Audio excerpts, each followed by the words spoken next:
When I was reading your book, I was surprised at how much humor was used by you and by the other POWs. Can you tell me about the role that humor plays in those situations? Humor is vital to one's resistance and mental stability. We used to play this program that we called Hanoi Hannah. That was a radio program every morning and every evening, and it was always entertaining and to make fun of the guards rather than be afraid of them. And we called the camp commander Sloped, and we would give different names to different guards. It's very important. Communication is absolutely essential. A sense of humor is very important. If you don't have that, you have a tendency to your captor to become larger and larger and more powerful, and therefore you're more and more intimidated. If you laugh at them, then it puts them back to their actual size. And now, Senator John McCain, who was interviewed as part of the Library of Congress Veterans History Project. Senator McCain served as a Navy pilot in the Vietnam War. The North Vietnamese captured him in 1967. He was held as a POW for over 5 years. He talks about his time as a captive and his near-death experiences. It's about 30 minutes. My name is Michele Kelly, and I'm the Director of Oral History for the Battleship Massachusetts. And we are an official partner of the Veterans Oral History Project at the Library of Congress. I'd like to start by asking you a few questions about your background. Could you state your full name and title? John Sidney McCain, United States Senator from Arizona. And where and when were you born? August 29th, 1936, in Cocosola, Panama. Being that your father and grandfather were both four-star admirals, did you always feel that you were bound for life in the Navy? I believe so. I resisted it from time to time, but I was pretty sure that was what was going to happen. Where were you when President Kennedy was assassinated, and what were your thoughts? I was at Virginia Beach, Virginia, in a house that 3 other bachelors and I were living in, and I happened to be at home. And I was watching television and, of course, heard the news, and I think my emotions were very similar to the majority of Americans: shock, sorrow, anger, but mostly shock. What lessons did Annapolis teach you about character and integrity that have stayed with you? I think that over time, a school like the Naval Academy instills in you certain principles, adherence to a certain code of honor, dependence on your comrades, a class system where you're loyal to your classmates, and then, of course, a reverence for and a desire to emulate leaders that you're taught about, while they're John Paul Jones, Bull Halsey, Teddy Roosevelt, those kinds of people. I think over the 4-year period, it's sort of ingrained in you. What made you choose to be a Navy pilot? I thought it was the most glamorous and exciting life that any person could ever choose. That was always my goal. And my grandfather had been an aviator as well. Before you actually went to Vietnam, what did you know about the war through the media and through the military? I didn't know a lot. I read about the various conflicts and the battles that had taken place, and I was aware of the gradual escalation. But like most Americans, I had never heard of the 1954 agreements in Geneva that divided North and South Vietnam. I didn't have any knowledge of the background and history of the Vietnamese people. I believed that it was the classic struggle between communism and freedom. Referring to the time before you were taken prisoner, how did the actual experience of being in Vietnam differ from what you had imagined it would be? My views about the conflict were not affected in any way that I can remember, but the futility of the way we were carrying on the air war became more and more apparent. We'd watch the Russian freighters pull into Haiphong Harbor, unload the SAM missiles and truck them up and put them in place. We couldn't touch them, and then they'd be fired at us. that kind of war. Targets picked by Lyndon Johnson in the basement of the White House. I remember one target I had one day was a place that had been bombed numerous times before, and 100 yards away was a bridge.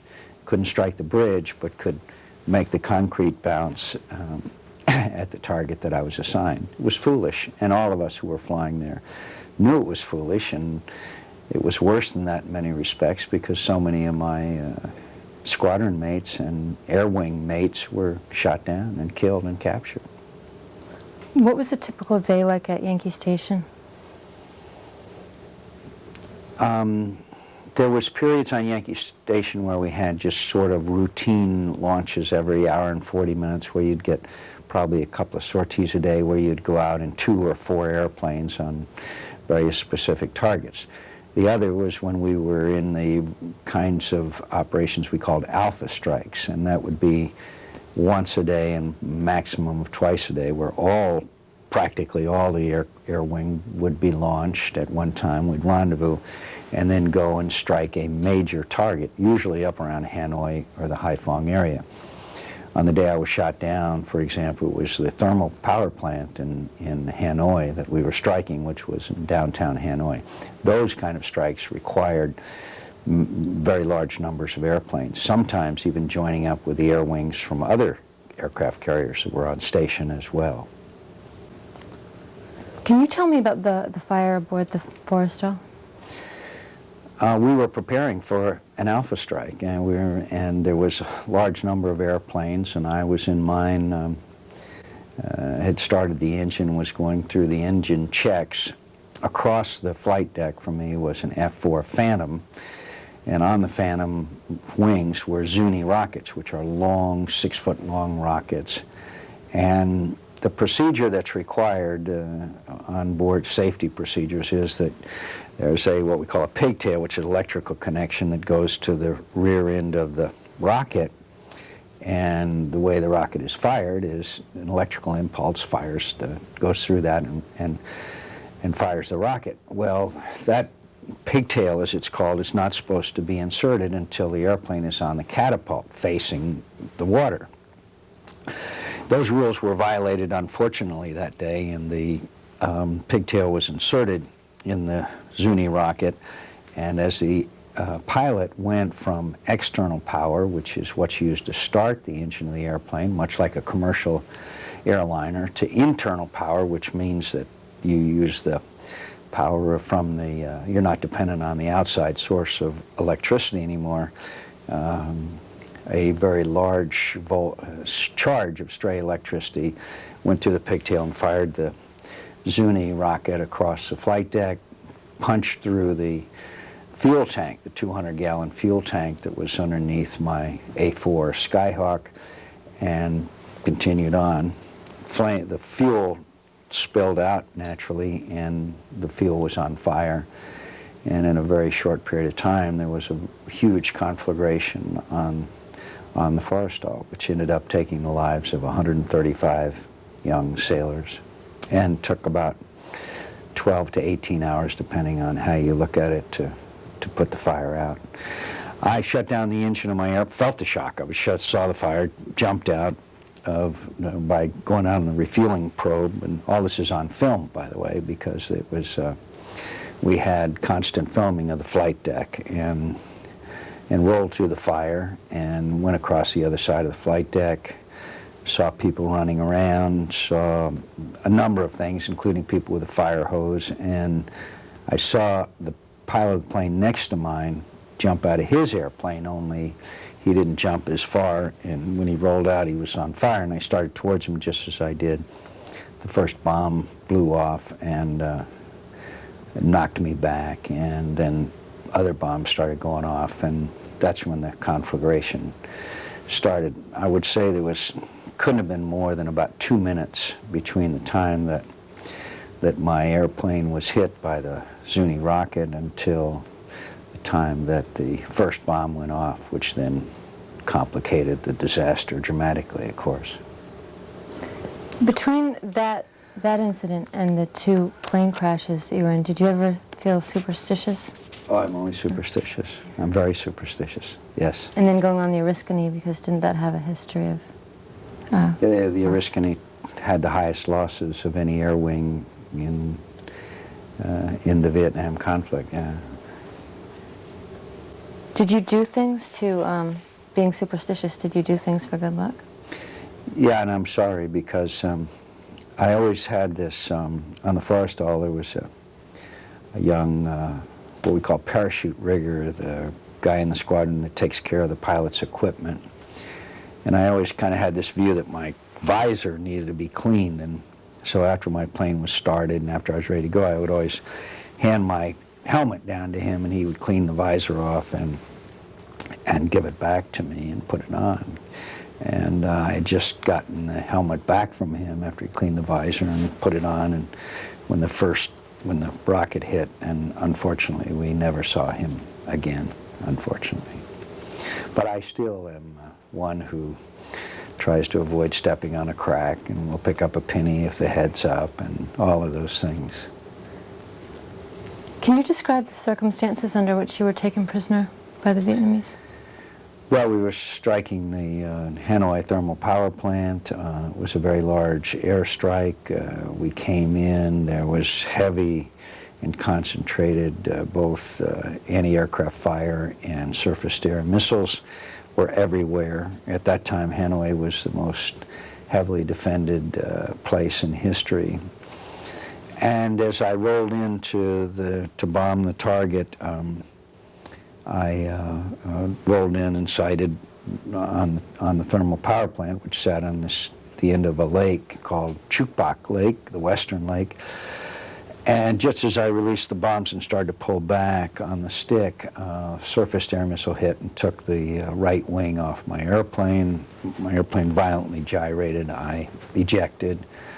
As the airplane was going down, they were striking my knee on the canopy when I went out and broke my arm as well, both my arms, and parachuted into a lake called the Western Lake. I had some difficulty getting my life vest to inflate. I had to use my teeth to pull the toggle on it, and after struggling around, and then when I floated to the surface, some Vietnamese came out and pulled me into shore. The crowd was rather angry, which is understandable, and they hit me and broke my shoulder with a rifle butt and bayoneted me a couple of times. And then Army guys came and took pictures of some woman giving me a cup of tea, and threw me into the truck and took me to the Wallow prison, which we know of as the Hanoi Hilton, an old French prison built by the French prison in downtown Hanoi. Can you tell me about living conditions at the Hanoi Hilton and how they changed after you refused early release? The conditions were very poor in the first few years. Guards were very tough. Food was poor. A lot of dysentery. I lived most of the time in solitary confinement, although I was always in contact by tapping with other prisoners. I was never beaten very badly up until the time I refused early release, but after that it was very severe for about 8 or 9 months as they attempted to get a war crimes confession out of me. But after a while that eased off some, and then after about middle to late 1970, after Ho Chi Minh had died, our treatment changed for everybody, and it improved rather dramatically. What kind of food did they give you? Soup twice a day, piece of bread usually, and soup was 4 months a year it was a pumpkin soup, 4 months a year it was cabbage soup, and 4 months a year it was a greens kind of a thing that looked like clipped grass. Sometimes there would be some meat in it, sometimes not. That was basically our food. As I say, with the change in treatment, the food improved significantly, though. Can you tell me why you refused early release? Well, I was not in good shape. I knew that the Vietnamese thought I was an important prisoner because of my father being an admiral and commander of U.S. forces in the Pacific. It wasn't an easy decision because I was in very poor physical health. But I also knew the code of conduct said sick and injured go first, and then by order of capture. Everett Alvarez had been there 3 years before I ever got there. Unfortunately, I did not have much communication except with the guy in the cell next to me, so I had no contact with the senior ranking officer. But I made the decision that it was better for me to go home in order. I'm very happy I didn't know I was going to be there for another 3 years. Did that have to do with like a code of honor? Well, the code of conduct, which was a result of the Korean War, which was our first experience with the, quote, brainwashing. 37 Americans after the Korean War chose to live in China and not come back to the United States. The code of conduct was developed, and it says very clearly, I will not accept parole. I will go home in order of capture, except for those who are sick and injured. So it was very clear in the code of conduct. The question was, how sick and injured was I? And that was a bit of a question to say. Wisest decision that I ever made. You referred to many POWs by name in your book. How many of these men did you actually have the opportunity to communicate with directly while in prison? Well, during the first few years, very few. Only those around the cells around me, because we were kept either in solitary confinement or two to a cell. Later on, when we were put in large rooms of 25 to 30 POWs in each, I got to know very well maybe about 40 or 50 POWs. In Faith of My Fathers, you referred to being interviewed by a Cuban doctor, Fernando Barral. I don't know if I'm pronouncing it correctly, but posing as a psychiatrist, and the presence of Cuban torturers in the Hanoi Hilton. Did you have any other contact with Cubans in Vietnam? No. And I didn't, fortunately, have contact with the Cuban interrogators. They were in another camp, but the people who were there said they were extremely brutal. What kind of relationship did Dr. Barral appear to have with the North Vietnamese? It was hard for me to tell. Obviously, he was a guest of the North Vietnamese, but, you know, it was one of these things where they took me in a Jeep and blindfolded, and I walked into this room, sat down, and talked to the guy for about 15 minutes or so and left, so. Yeah. When I was reading your book, I was surprised at how much humor was used by you and by the other POWs. Can you tell me about the role that humor plays in those situations? Humor is vital to one's resistance and mental stability. We used to play this program that we called Hanoi Hannah. That was a radio program every morning and every evening, and it was always entertaining and to make fun of the guards rather than be afraid of them. And we called the camp commander Slowhead, and we would give different names to different guards. It's very important. Communication is absolutely essential. A sense of humor is very important. If you don't have that, you have a tendency to your captor to become larger and larger and more powerful, and therefore you're more and more intimidated. If you laugh at them, then it puts them back to their actual size.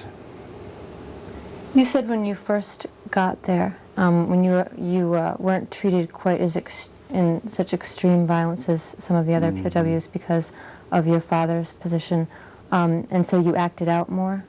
In what ways did you? Or you were more reckless, that's the word you used? Yeah, because I wasn't punished as badly as others when I would be communicating or talking back to the guards.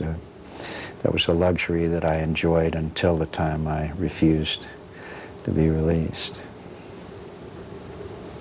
How much did you know about the progress of the war while you were a prisoner? We knew more by omission than commission. For example, I remember hearing night after night about how Khe Sanh was going to fall, that the Marines were surrounded, they had no chance. And then one night we didn't hear about Khe Sanh anymore. which clearly indicated to us that it had not fallen. And most of the rest of it was just such blatant propaganda that you just dismissed it. And so it was hard to know what was going on. What we really didn't appreciate, because we blocked out most of the information, was how strong the anti-war movement had become in the United States. That came as a great surprise to us. When I was shot down in 1967, the anti-war movement was, just another irritant. And so it was hard for us to imagine how divisive the war had become in our society until we came out. It was probably my greatest surprise. How did you first find out about that? Well, they told us all this stuff, but we didn't believe it. I mean, they would, anywhere in the world someone burned an American flag, we would hear about it. But we dismissed it as just communist propaganda. It wasn't until we got out and found out that it really was one of the most divisive crises in the history of our country. What were some of the traits of your fellow prisoners that you admired most?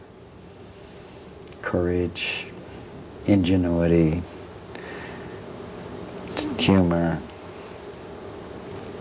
I was privileged to observe 1,000 acts of courage and compassion and love. It's a great honor of my life. Can you tell me about your release from the prison camp and how you adjusted to everyday life back in the United States?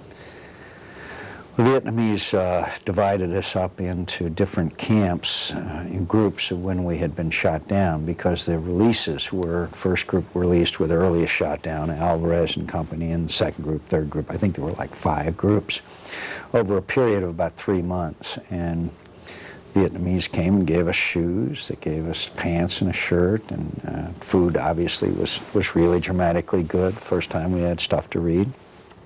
And one day they took us outside of the camp, and we got onto buses, and the buses went to the airport in Hanoi, and we got off the buses, and there was a table with Vietnamese and Americans. They called out your name, and you went forward. American greeted you, and you walked and got on the airplane. We went and spent about 3 days in the Philippines, where we got initial physical exams and that kind of thing, and then flew back to the places that we had been stationed when we had shot down. In my case, it was Jacksonville, Florida. And it took me about 45 minutes to adjust. I've never had a nightmare. I've never had a flashback. I've never had any difficulties at all. Some physical difficulties, obviously, but it didn't take me any time at all to adjust. The last couple of years, we were together in groups, and we did a lot of things, from history classes and mathematics to putting on plays and skits and movies and playing cards. And so, it wasn't as if I just walked out of 3 years of solitary confinement into the outside world. So it didn't take most of us long at all.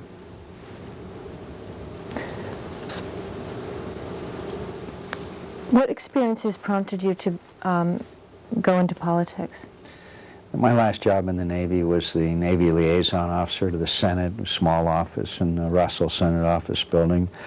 I and a then Marine Major, Jim Jones, who later became the Commandant of the Marine Corps and now is the head of NATO, and I worked there, and I got interested in the political process because I observed it here. I saw how impactful a hard-working, dedicated, knowledgeable member of the Senate can be, so I aspired to be one. What do you consider to be some of your major successes as a public servant? Passage of the campaign finance reform law was probably one of the major achievements, but I've been involved in a host of national security issues. As chairman of the Commerce Committee, I've been involved in many of the telecommunications, aviation, transportation issues. I was one of the authors of the Transportation Security Act, which, post 9/11. And I think we've tried to take care of our constituents who need help. I'm very proud of that. So, normalization of relations with Vietnam is something that I'm proud of. You referred to Hemingway's For Whom the Bell Tolls. How do you feel that your life and your public service has gone according to the philosophies extolled in that book? Well, Robert Jordan, Hemingway's hero in Protagonist and For Whom the Bell Tolls, was a man who was dedicated, selfless, brave, capable, but also stoic. He recognized that the cause he served was a flawed one, but he still served it to the point where he was willing to sacrifice his life, even if not only the cause, but the particular enterprise, the blowing of a bridge, blowing up of a bridge, would have no effect on the conflict. He still went out and did it, and then was willing to sacrifice his very life, and his final words were, "The world is a fine place and worth the fighting for, and I'll hate very much to leave it." What is your idea of honor, and from your father and from your grandfather? My idea of honor is to serve a cause greater than your self-interest. And there's lots of good causes, and you can serve them in many ways. You don't have to serve them in the Spanish Civil War as Robert Jordan did. You can serve them in your own community and even in your own home. You told the story of your father's presence at Operation Torch during World War II and on the submarine gunnel. Did he ever mention seeing the USS Massachusetts, which was also there? You know, I'm sure he did, but I honestly don't remember. Is there anything else that we should talk about? No, except to say that I've been very fortunate in my life. I'm probably the luckiest person that you will ever interview. I survived many near-death experiences. I've had the privilege of serving the country now for 22 years in the Navy, and now 22 years, nearly 22 years in the Congress of the United States. And I've had opportunities to see and be involved in some important moments in the history of our country, and played a very, very small role in our country's great story. And so I think that I'm really the most fortunate person that I've ever known or heard of, and truly blessed. I do have one more question for you, and that is, what do you think about our current involvement and the possibility of going to war with Iraq? I think it's very likely that we will be in a conflict. I think it'll be brief.